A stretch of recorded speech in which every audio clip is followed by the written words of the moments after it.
नमस्ते सबैजनालाई सन्चै हुनुहुन्छ? आज चाहिँ हामी हाम्रो बाइकको टायर चेन्ज गर्न आएको।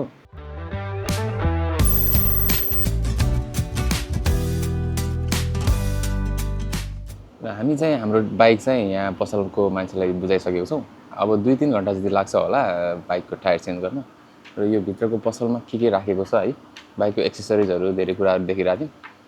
भित्र गएर लेट्स गो। सुरुमा हामीले हाम्रो हेलमेट चाहिँ यहाँ राख्छौँ। एउटा हेलमेट राखेको 100 येन रहेछ, अनि दुईवटा भनेपछि तपाईँको 200 रुपियाँ भयो। त्यो 200 रुपियाँ चाहिँ पछि हामीले पेमेन्ट फिर्ता आउँदो रहेछ पेमेन्ट गर्ने बेलामा चाहिँ। अनि यो हेलमेट राखिसकेर हामी चाहिँ यो पसलमा यसो घुम्नु पर्यो। बाइकको पार्ट्सहरू सबै पाइन्छ। टायर पनि छ। हामीले चेन्ज गर्न लागेको टायर छ यहाँ, अगाडिको अनि पछाडिको दुईटा दुईटा चेन्ज गर्ने आज। तर हामीले खोजेको टायर चाहिँ टी सान्जी 32 33 हो, तर साइज छैन। डिस्कको साइज अलि फरक छ। यो टायर चाहिँ हामीले खोजेको खास होइन, T33 नेटमा सर्च गरेको पाएन। यो ठिक छ, एकदम राम्रो होइन, कर्वमा पनि होइन, touring tyre, touring plus sport touring होइन। ओ लेबर, यो टुरिङ टाइप। यो चाहिँ टुरिङ टाइप भयो, स्ट्यान्डर्ड लेबर। यो ठिक छ, यो राम्रो छ है, स्ट्यान्डर्ड। यो चाहिँ नर्मल भयो। हेलमेट धेरै छ। हेलमेट हो जापानमा यो आराई फेमस हो। आराईको हेलमेट मलाई चाहिँ मनपर्ने हेलमेट चाहिँ है, डट हेलमेट हो। डट हेलमेट चाहिँ छैन यो अर्को साइडमा होला। धेरैको टाउको युज भएको हुन्छ नि त, 4 हुन्छ भनेर। एउटा सेफ्टीको लागि चाहिँ यस्तो लाएर, यो लाएर, अनि कस्तो देखियो? ठिक छ। अनि यसरी लाउने कसो छ? लाइट भएपछि तिम्रो टाउको दुख्दैन नि त काटी लङ टुरमा, त्यो भयो। अनि यो भाइजर लायो भने कस्तो त्यो के भन्छ, यो गाडीको भित्र कुरुमा कारको भित्र चढे जस्तो लाग्ने कि फिल। अनि अरू चाहिँ हामी ग्लोभ्सहरू पनि छ है।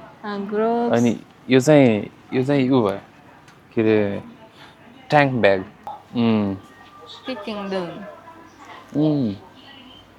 यो अहिले चाहिँ यस्तो प्रडक्टबाट हेर्नु त, यो चाहिँ गियरमा, ब्रेक र गियरमा चाहिँ हाल्ने यसरी। त्यो सजिलो नि त होइन, जुत्तामा लाउनु भन्दा। See happy, I am so happy. यसमा के छ थाहा छ? ल देख, हेर, जिन्स हो है। यसको चाहिँ यहाँ के छ भित्र हेर, यो चाहिँ नी प्रोटेक्टेड। त्यो ट्राई गर्ने हो? यो चाहिँ ट्राई गर्ने। ल कस्तो छ? साइज ठिक छ। अनि यसको यो हेर न, यहाँनिर एल्बोमा चाहिँ प्रोटेक्टर छ होइन, यहाँ पनि छ, यहाँ पछाडि पनि छ। प्राइस चाहिँ 16,000 रहेछ। राम्रो छ। बाइकहरू बेच्न राखेको छ यहाँ, तपाईँहरूलाई देखाउँछु ल। 6,000 भन्दा चलेको छैन, सस्तो होइन त। होन्डाको मङ्की कति सिसीको मङ्की? 125 को। यो चढा त मिगु ल। वा, कलर पनि कस्तो राम्रो के है। CRF अफरोड बाइक यस्तो हुन्छ। खुट्टा चाहिँ मेरो हाइट चाहिँ 172 भएको हुनाले चाहिँ हामीलाई पछि अर्को बाइक चाहिँ यो लिनुपर्छ क्या हो। बस्न सामान पनि राख्नु मिल्यो है। अनि यसमा चाहिँ साइड ब्याग पनि राख्नु मिल्छ। साइड ब्याग यो चाहिँ रेबल भइहाल्यो है। यो बाइक चाहिँ रेबल हो, जापानमा धेरै फेमस हो। हेऱ्यो भने हेरिराख्नु मन लाग्ने के होइन। बाइकहरू पनि यस्तो राम्रो पुरा सस्तो हुन्छ नि, आफूले सोचेको भन्दा अलिक कममा राखेको हुन्छ कि यहाँ प्रायः जस्तो बाइकहरू चाहिँ। ल अब यहाँ तपाईँलाई देखाउँछु म R1 हेर्नु। ल R1 भनेपछि चाहिँ कस्तो यो यामाहाको खतरा बाइक भनेर बच्चामा सुनेको बाइक हो। यो चाहिँ अलिकति सानो हुँदाखेरि पुरानो बाइक होइन। यसको लुक्स हेर्नु, 9 लाख भनौँ न, 9 लाख जति यो चाहिँ कति चलेको रहेछ 12,000 मात्रै निकुले चाहिँ मेरो चस्मा फेरि मैले हराएको उसले चाहिँ खोजेर ल्याइदियो हाम्रो बाइकको टायर चाहिँ चेन्ज भएर आइसकेको छ यो चाहिँ फ्रन्ट टायर हो अब यो टायरमा चलाउन कति मजा आउने होला त्यो गरेर यो चाहिँ हाम्रो बाइकमा फिट भयो ल यो चाहिँ सुज प्रोटेक्टर यो बाइकको स्ट्यान्ड पनि हल्का लुज भइरहेको थियो र मैले ठ्याक्कै यही बेला मौका पारेर यहाँ काम गर्ने मान्छेलाई चाहिँ बोलाएर स्ट्यान्ड पनि हेर्न लगाएँ ल हाम्रो यहाँ के भन्छ यो टायर चेन्ज पनि भयो यो पसलको काम सक्यो र आज एउटा अर्को काम पनि छ थाहा छ के मेरो यो कपाल लामो भयो होइन कपाल काट्नुपर्ने छ कपाल काट्न गएर अनि हामी घर फर्किने ल ओके ओ बाइकको टायर चेन्ज गरेको कस्तो स्मुथ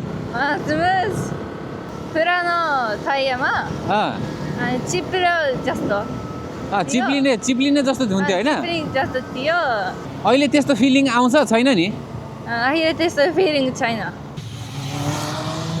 आनन्द लाग्यो टायर चाहिँ बाटोमा चप्किएर चलेको जस्तो के पहिला हाम्रो टायर 20-25 हजार बाइक चलिसकेको एकदमै पुरानो भइसकेको थियो कि ग्रिपहरू सबै गइसकेको थियो है तर अहिले चाहिँ नयाँ टायर हालेको हुनाले यस्तो कन्फिडेन्ट त्यो पुरानो कन्फिडेन्ट फेरि ब्याक भयो बाइकको टायर चेन्ज भइसक्यो अब कपाल काटेर अनि चिटिक्क बनेर घर फर्किने है त मिगु हाई के भन्नु छ के भन्न मन छ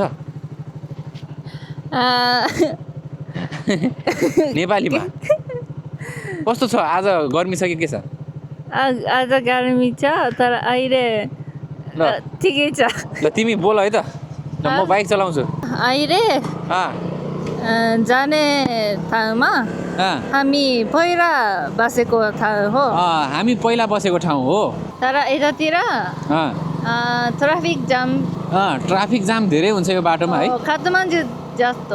काठमाडौँ जस्तै छ है हो कहाँ यहाँ भन्दा नेपालमा डर लाग्छ कि जापानमा डर लाग्छ जापानमा हो ए जापानमा सबै गाडी फास्ट स्पिडमा हुन्छ है त्यही भएर सानो मिस्टेक गऱ्यो भने पनि यहाँ ठुलो एक्सिडेन्ट हुने सम्भावना धेरै हुन्छ नि त पासारीको गाडी नजिक आउँछ है आउँछ नेपाल पनि ट्राफिक जाम छ अनि काठमाडौँमा धेरै गाडी अनि बाइक चलाउँछ तर सबैजना के गर्नुहुन्छ मैले तिमीले भन्न खोजेको मैले बुझेँ नेपालमा चाहिँ धेरै गाडीहरू भिड हुन्छ धेरै हुन्छ तर सबैजना चाहिँ केयरफुल भइरहेको हुन्छ कि हामी कहाँ आयो थाहा छ हामी त पहिला हाम्रो बस्ने घरमा आयो नि है यो ग्राउन्ड हेर्न सक्नुहुन्छ यो ग्राउन्ड हामी पहिला एकदमै यहाँ बेलुका आउने पिङ खेल्ने होइन त्यो ठुलो कम्पाउन्ड छ यहाँ चाहिँ हामी पहिला बस्ने हाम्रो बिल्डिङ चाहिँ त्यहाँ अगाडि हो राम्रो टोकियो भइहाल्यो अब टोकियो भनेको त अब जापानको मेन सिटी भइहाल्यो होइन तर टोकियोको साइडमा छ होइन कस्तो फिल भइरहेछ पुरानो घरमा आएर केही पनि छैन तर मान्छे पहिला भन्दा हामी बसेको बेला भन्दा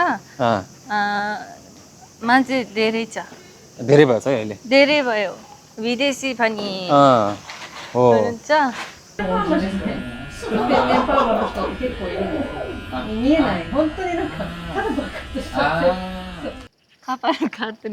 यस छोटो भयो नि त कस्तो छ ठिक छ ठिक छ सुहाएछ नि थ्याङ्क यू सो मच यो चाहिँ हामी बस्ने पहिलाको घर है लास्टमा चाहिँ यहाँबाट पहिलाको मेमोरीहरू कलेक्ट गरेर है अब चाहिँ यहाँबाट फर्किने हामी यहाँबाट यसरी भित्रबाट जान मिल्छ है मिगो यसरी यो चाहिँ यहाँबाट हामी यसरी मेल बक्सहरू भएको ठाउँ भयो है अनि बाइसाइकल पार्किङ थियो है यहाँ यसरी ठुलो छ है हेर न त्यत्रो बिल्डिङ छ सबै अविनाश राई एउटा क्वेसन सोध्छु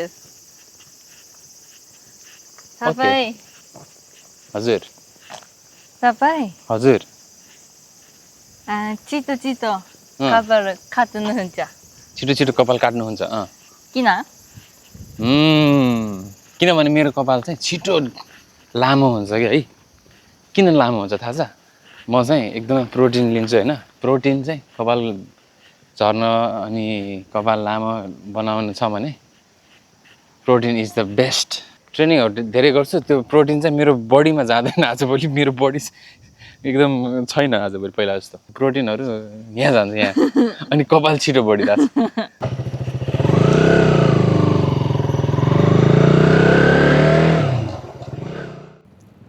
ओके ओके खास टायरमा 2 घण्टा फ्री हो 2 घण्टा फ्री हो यहाँको चाहिँ है ल आजको भ्लग चाहिँ आजको भिडियो चाहिँ सकियो यदि हाम्रो भिडियो मन पर्यो भने लाइक सब्सक्राइब गर्नुहोला okay till then bye bye bye फेरि भेटौँला